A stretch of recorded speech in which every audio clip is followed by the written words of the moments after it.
කියන්නේ අපි දවසේ වෙන්නේ මොකක්ද? අද කොහොමද මගේ දවස ගත වෙන්නේ කියලා තමයි මේ ව්ලොග් එකේ තියෙන්නේ. ඉතින් උදේම නැගිට්ටා. නැගිටලා එහෙම දැන් ඇඳ හදලා ඉතින් මූණ ටිකක් හොදගෙන බලමු අද දවස කොහොමද ගත වෙන්නේ කියලා. බලමු. Hi මගේ යාළුවනේ, welcome back to my YouTube channel සතුනි Manisha. ඉතින් ඔන්න මුග කාලෙකට පස්සේ ආපහු මම වීඩියෝ එකක් අරන් යනවා. මේ අරන් එන්නේ ඉතින් ඩේ ව්ලොග් එකක්. මම දවසේ මොකද කරන්නේ, කොහොමද වෙන්නේ කියන එක තමයි මේකේ තියෙන්නේ. මම ඉතින් ඔයාලට මුලින්ම කිව්වනේ. ඉතින් ඇඳ අස් කරලා එහෙම දවසේ පටන් ගන්න විදිය තමයි මේ. බලන්නකො ඉතින් ඔයාලත්. ඉතින් මේ ව්ලොග් එක මම දවස කරන දේවල් ප්ලෑන් කරලවත් එහෙම නෙවෙයි. මේ දවසේ ඉතින් ගෙවුණු විදිය තමයි තියෙන්නේ. ඉස්සරහට යනකොට බලන්නකො ඉතින් මගේ දවස මම කොහොමද පටන් ගන්න කියලා.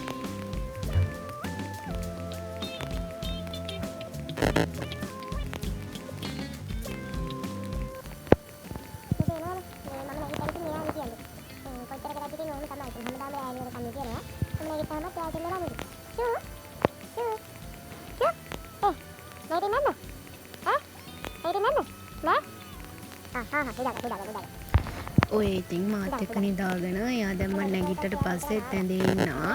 සමහර අය නම් ඉතින් කියනවා පූසු කියන්නේ එන ජරාව ඇඳන් උඩ තියාගන්නයි කියලා. අනේ මට නම් එහෙම නෑ. මං හරි ආදරේ සත්තුන්ට.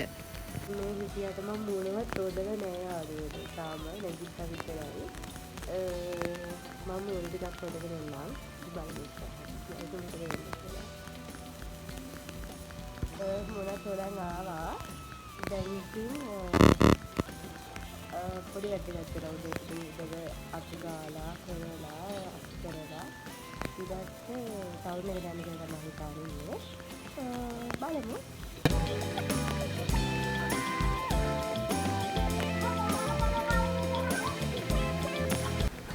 කරන හැම වැඩකම ඉතින් ලොකු වීඩියෝ දාන්න බෑනේ. මං ඉතින් පොඩි වීඩියෝ කෑලි තමයි ඇඩ් කරේ.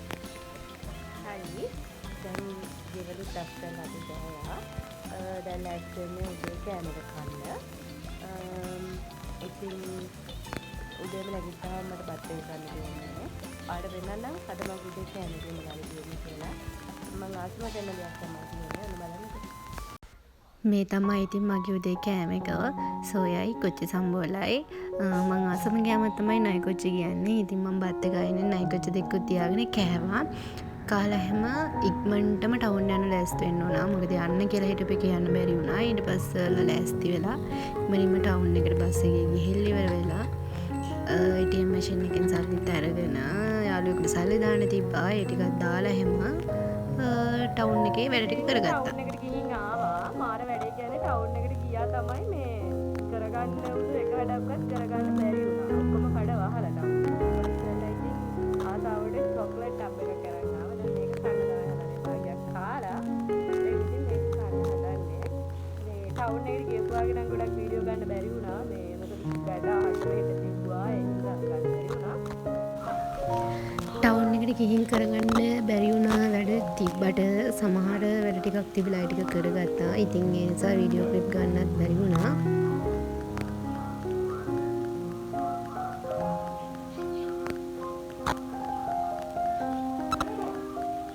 හදිසියෙ විදිහින් මේ පොඩි ගමනක් යන්න ගත්තා. මේ මගට ගිහින් ගියා නම් අපි කොහෙද යන්නේ කියලා.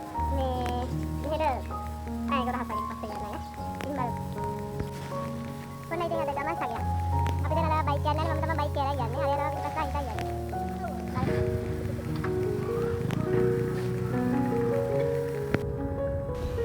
ඉතින් කොහෙද යනවද අපි මේ යන්නේ? අපේ ගෙවල් ළඟට මුරගා කන්ද තියෙන ගෙවල් ළඟ කිව්වට ළඟම නෙවෙයි. ඉතින් මේ මුරගා කන්ද වාන් දානවා වානර කියලා කිව්ව නිසා අපි ගියා බලන්න. බලන්න ඉතින් ගිහින් මොකද උනේ කියලා. අපි ඉතින් අද යන්නේ මුරගා කන්දේ. මේ මුරගා කන්ද යනවා ඒක බලන්න තමයි යන්නේ. උනාට යන්න තරවා.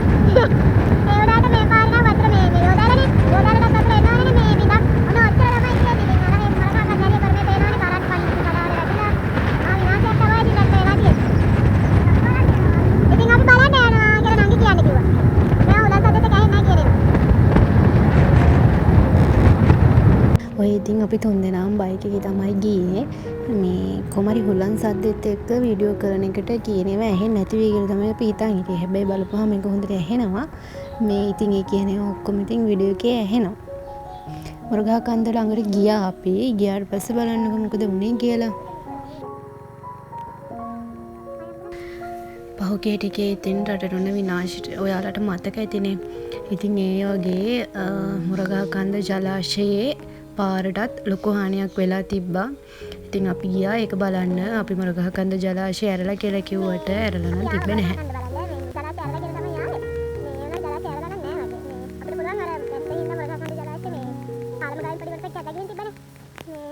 ඒක බලන්න පුළුවන්. දැන් ඒක බලන්න තමයි යන්නේ.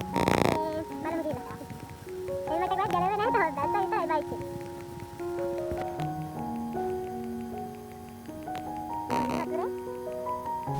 ඉතින් ඔයාලට මතකනේ පහුගිය ටිකේ අපේ රටට උණු විනාශ ගැන ගම් වතුර නායම් මේවයි එක්ක ලොකු විනාශයක් වුණානේ.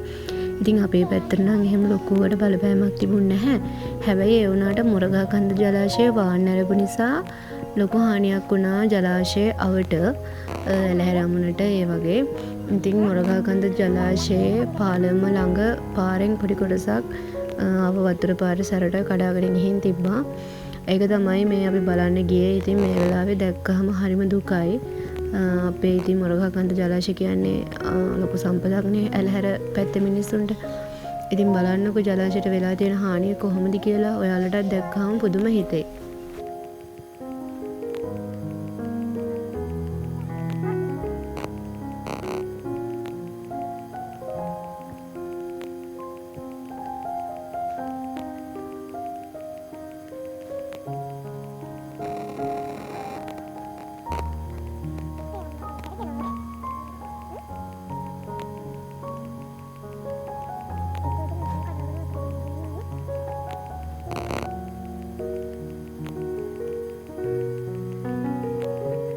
පේනවනේ ඉතින් වෙලා තියෙන විනාශය.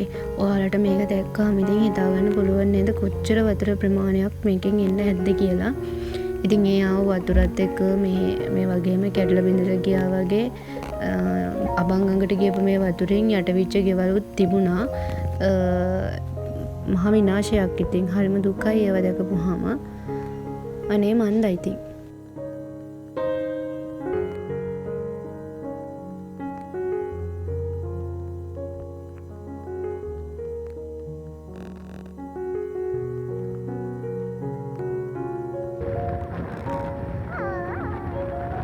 අපි ඉතින් එතනින් මුරගහ කන්ද ජලාශය බලලා අපිට තව තැනකින් බලුවන් මුරගහ කන්ද ජලාශය වතුර බලන්න.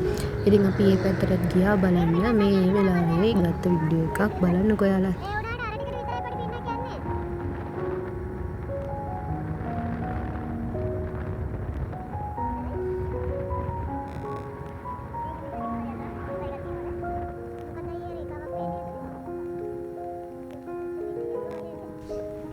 මුරගහ කන්ද ජලාශය ඉතින් පරාක්‍රම සමුද්‍රය වගේ 7 ගුණයක් විශාලයි කියලා කියනවනේ.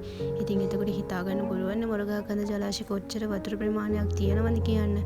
ඉතින් මේ වෙලාවේ ඒ ජල මට්ටම උපරිමයටම ඇවිල්ලා තිබ්බා. අපේ නංගි ඉතින් මේ අය දෙන්නා මම වීඩියෝ කර කර ඉන්නවලු බයික් එකට නගින්නලු කියලා දෙන්න බයික් එකේ නැගලා මාව දාලා ගියා. ඉතින් මාත් හිටියා යනකම් කියලා. කොහොමද ඉතින් මාව දාලා යන්න බෑනේ. ඉතින් ගෙදර එකයි යන්නම වෙනවනේ කියලා මාත් ඉතින් හිටියා. කුමාරි මගෙන් බයික් එක නතර කරලා හිටියා. මම ඉතින් ඉඳස් නැග්ගා.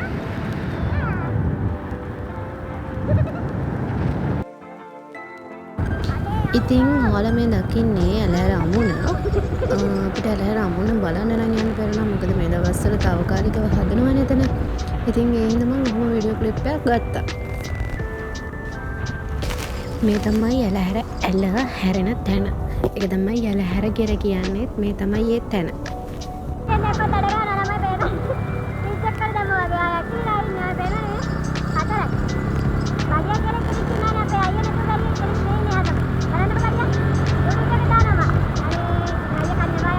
කොමාරි අපි ටවුන් එකේ ඉඳලා එනකොට මෙන්න මෙයාත් ඇවිල්ලා බයික් එකට නැග්ගා. ඉතින් යාටත් යන්න එකක් තිබෙන්නේ නැති නිසා අපි හතර දෙනාම ඉතින් මෙහෙම තමයි බයික් එකේ ගියේ. එන්න එක මේ මාර වැඩ උනේ ඉතින් ආව අපි දැන් ගෙදර ආවා. ඉතින් අද දවසේ ඉවරයි. ඉතින් ඔන්න ඔහොම තමයි මගේ දවස ගෙවුනේ. ඔය කිසිම දෙයක් ප්ලෑන් කරලවත් උන දේවල් නෙවෙයි. මුරගාකන්ද වුණත් ගියේ අහම්බෙන්. ටවුන් ගියාට පස්සේ තමයි දැනගන්න හම්බුනේ මුරගාකන්ද ජලාශය ඇරලා කියලා. ඉතින් ඒකත් එක තමයි බලන්න ගියේ. හැබැයි ඉතින් එහෙම මුරගාකන්ද ඇරලා තිබුණෙත් නෑ. හැමදාම වගේ ඉතින් මේ අවසානට මම මගේ මතකයන්ට එකතු කරා. හැමදාම ඉතින් මගේ වීඩියෝස් බලන ඔයාලට මම ගොඩක් ආදරෙයි. ලයික් කරන්න, කමෙන්ට් කරන්න, ෂෙයා කරන්න, සබ්ස්ක්‍රයිබ් කරන්නත් අමතක කරන්න. ඉතින් මට අන්තිමට කියන්න තියෙන්නේ මේ ව්‍යසන කාලයේ ඔයාලා හැමෝම පුළුවන් විදිහට එකිනෙකාට උදව් කරමින් ජීවත් වෙන්න. මොකද අපිට අපේ ජීවිතෙත් කොයි මොහොතද කියන එක විශ්වාස නැහැ. සබාධමයට අනුව වෙන්න දෙන දේවල් වෙනවා. ඉතින් ඒ නිසා හැමෝම මේ දවස්වල ගෙවල් වලට සතුටින් පරිස්සමින් ඉන්න. Thank you.